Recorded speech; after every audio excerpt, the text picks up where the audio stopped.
I want you to just close your eyes for a second and transport yourself to a very specific moment in time. Okay, I'm ready. It is Friday, February 22nd, 1985. The time is exactly 4:10 p.m., and you're in the quiet, really heavily wooded town of Cabot, Pennsylvania. Right, so we're talking rural winter in the Northeast. Exactly. The air is this crisp, biting 40 degrees. There's a fresh busting of winter snow clinging to the ground on the pine trees. And in the distance, you can hear that heavy, methodical crunch of large tires rolling over loose gravel. Ah, yeah, you can almost hear it. Right. And then comes the unmistakable mechanical hiss of a yellow school bus just coming to a halt and opening its accordion doors. You know, it's a deeply nostalgic sound, honestly, because for most kids, that hiss means the school week is over, the weekend has officially begun.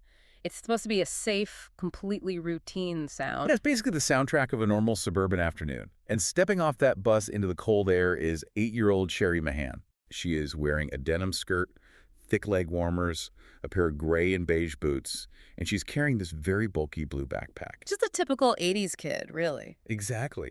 And she stands right at the end of her family's 500-foot gravel driveway, just watching the bus driver wave goodbye. But this is where the timeline fractures. Oh, man. Yeah, it's because of one microscopic, seemingly harmless twist of fate.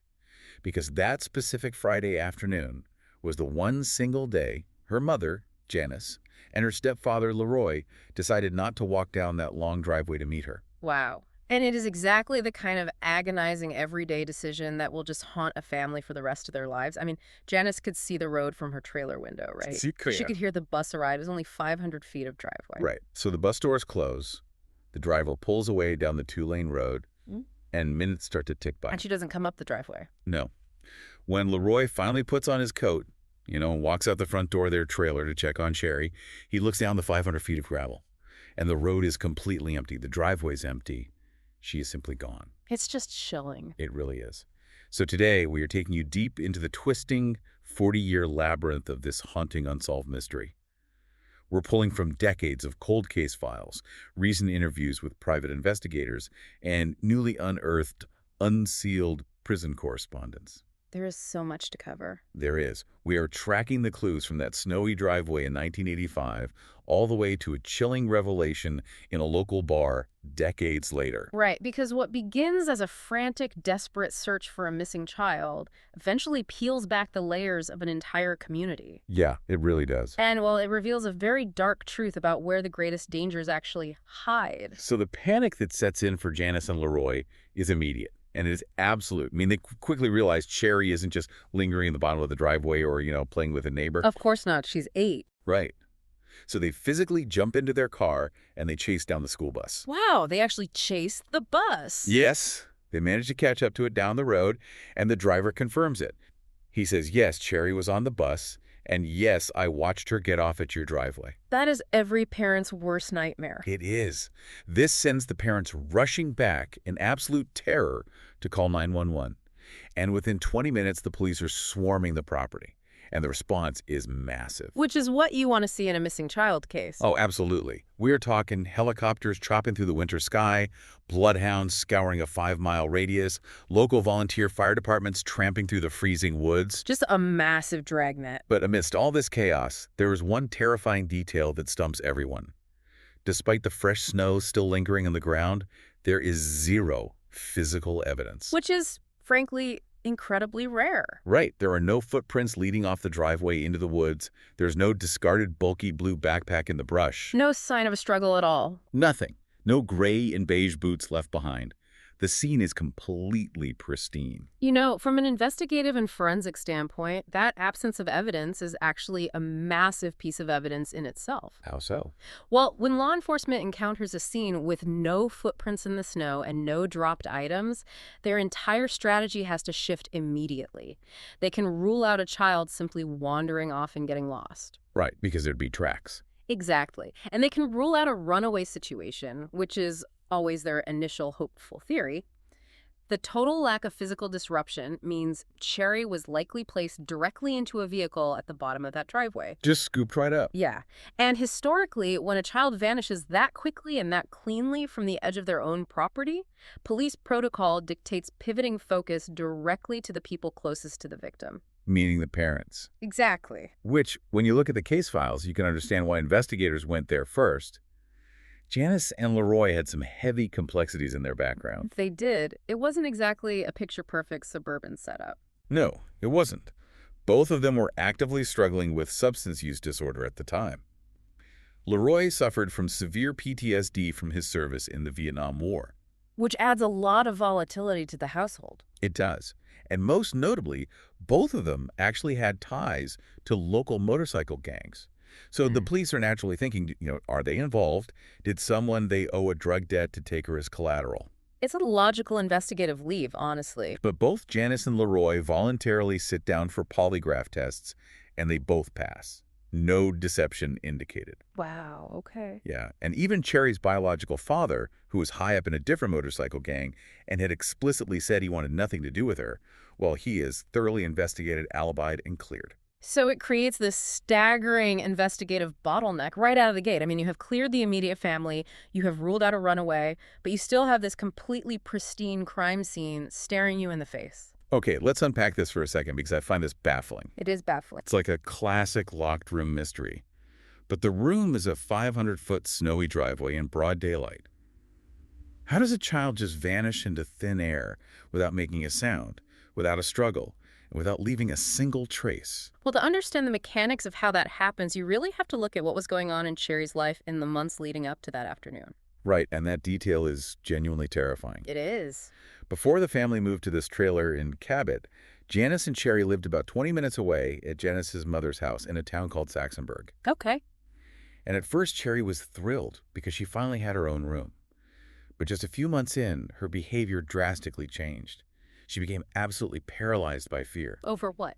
She started telling her mother over and over that someone was watching her from her bedroom window at night. See, this is a crucial detail. It wasn't just a fleeting childhood nightmare about a monster under the bed. It was a persistent, localized, terrifying reality for her. It was so severe that Janice actually moved her to a smaller room closer to where the adults slept. She bought heavy blackout curtains to cover the glass. Good mom move, honestly. Yeah, but Cherrie was so deeply terrified that she started sleeping completely flat on the hardwood floor. Oh my God. She absolutely refused to use pillows or blankets just so she could make herself as flat as possible to hide from whoever was out there in the dark. You know, what's fascinating here is how this single haunting detail fundamentally reframes the entire profile of the crime. Oh, so? Well, when you look at the statistics of child abductions, a random snatch and grab by a stranger just driving by is incredibly rare. Right.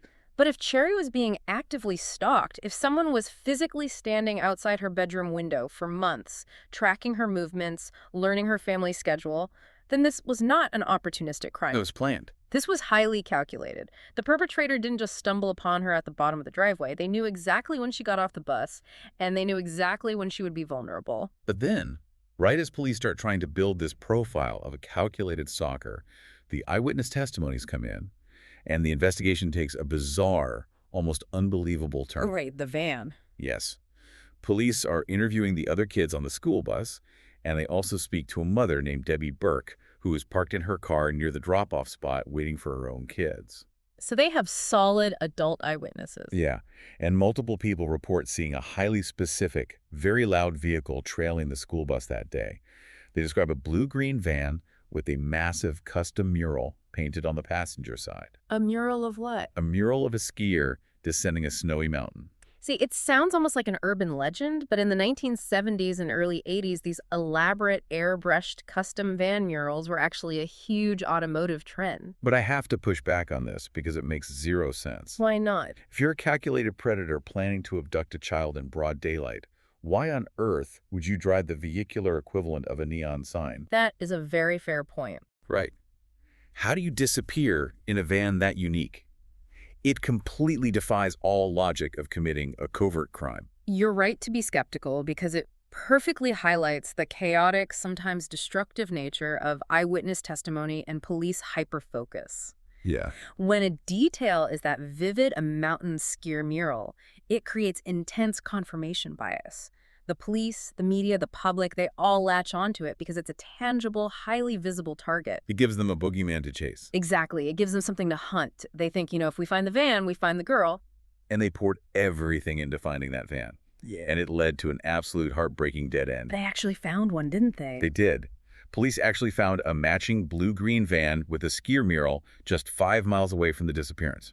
It was owned by a local woman named Donna Patterson. Oh, wow. 5 miles away. That's too close to be a coincidence. You would think. But here is the tragic kicker. On that specific Friday afternoon, her brother-in-law had the van. He had parked it at a local steel corporation where he was working a double shift. Let me guess. His alibi checked out. His alibi was rock solid. Management confirmed he was there. The van was there. The police cleared the van entirely. But the public didn't let it go, did they? Not at all. Ugh. By that point, the public hysteria was completely out of control. That is the tragic side effect of a high-profile, emotionally charged case.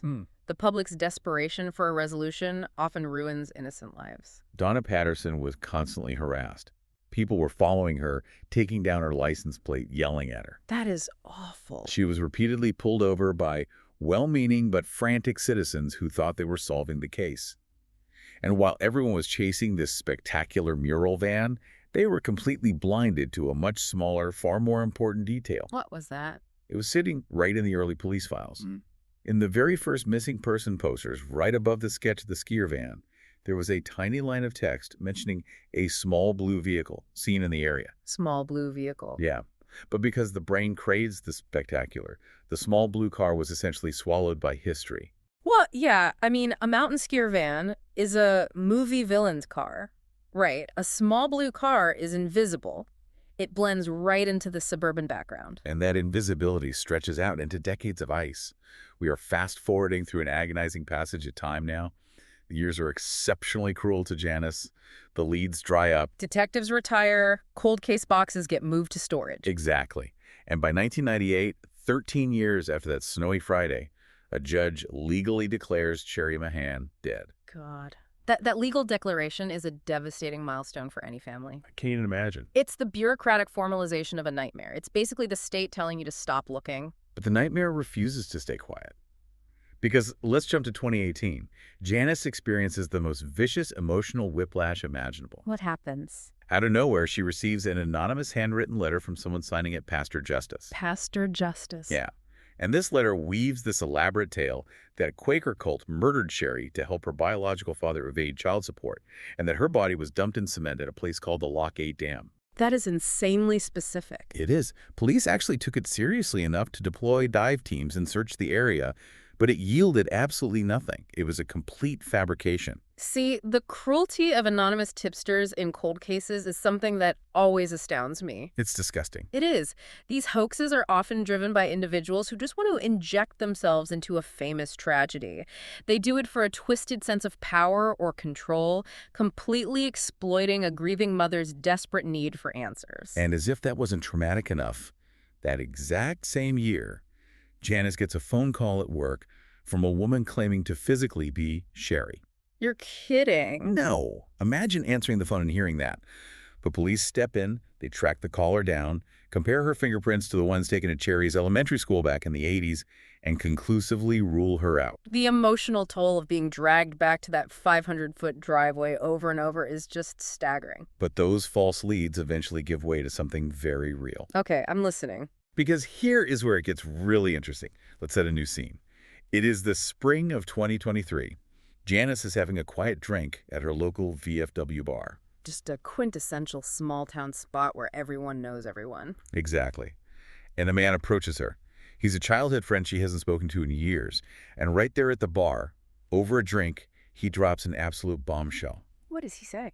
He claims that the former neighbors who lived directly across the street from Janice's mother in Saxonburg, the house with the window Cherrie was so terrified of, were secretly abusing Cherrie and other local children. Oh, my God. He specifically names a man named John Montgomery and another unnamed individual. Stop and consider the sheer gravity of that moment for Janice. It has to be reality-shattering. Completely. For nearly 40 years, she has believed her daughter was the victim of a random, faceless monster who snatched her off a rural road.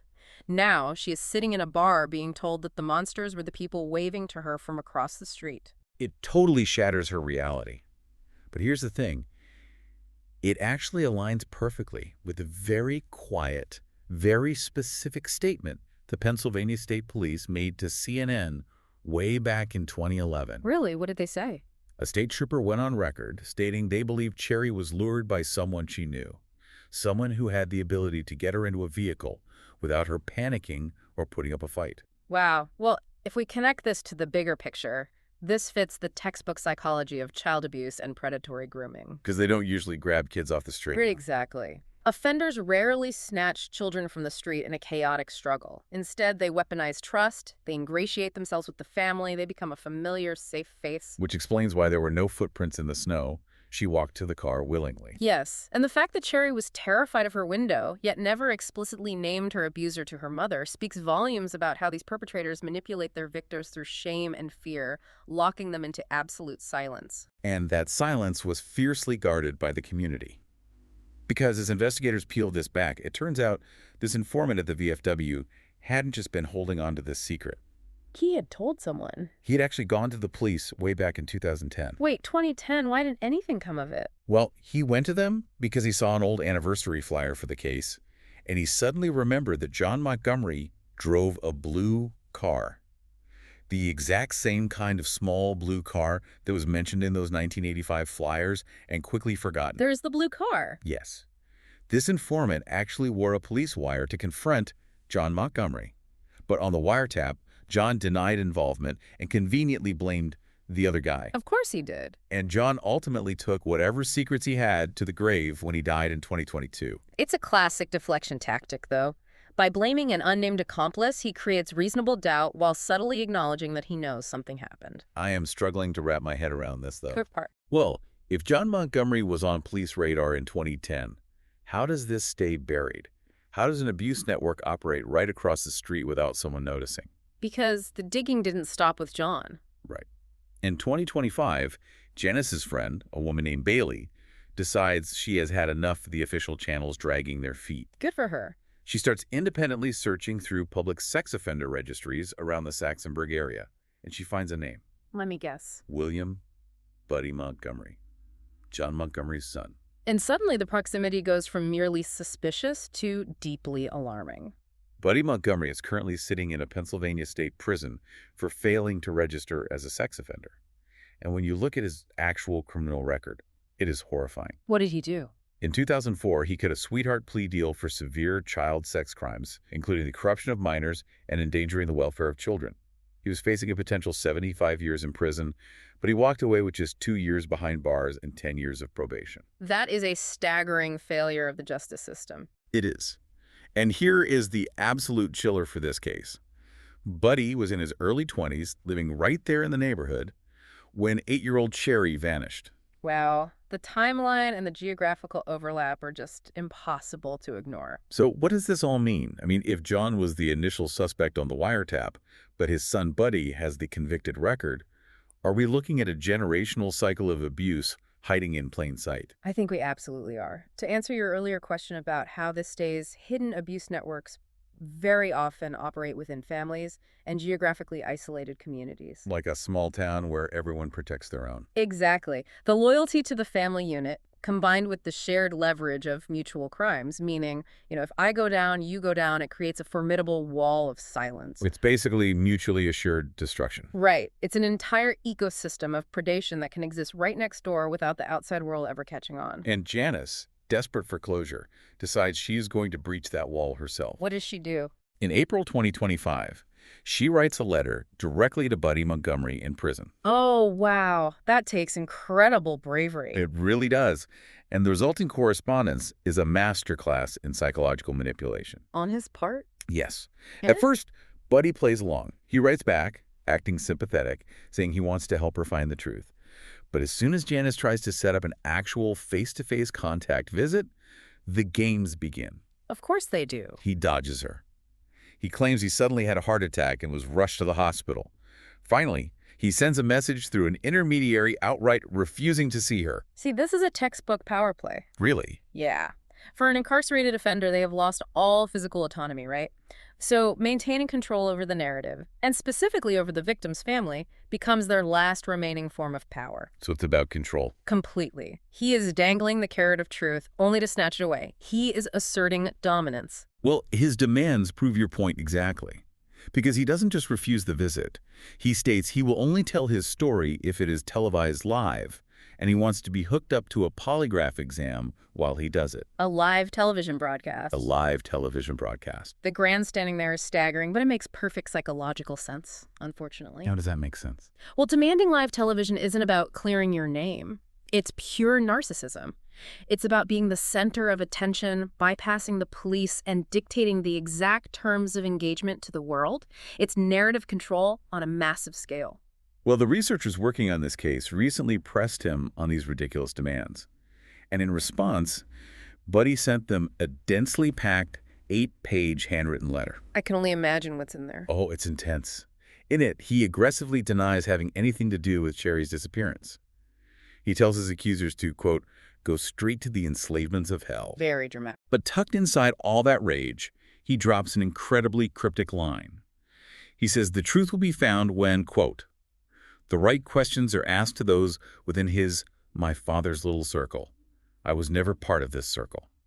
Wow. Notice the linguistic gymnastics he's doing right there. Yeah, shifting the blame, right? Exactly. He is shifting the entirety of the blame onto a dead parent.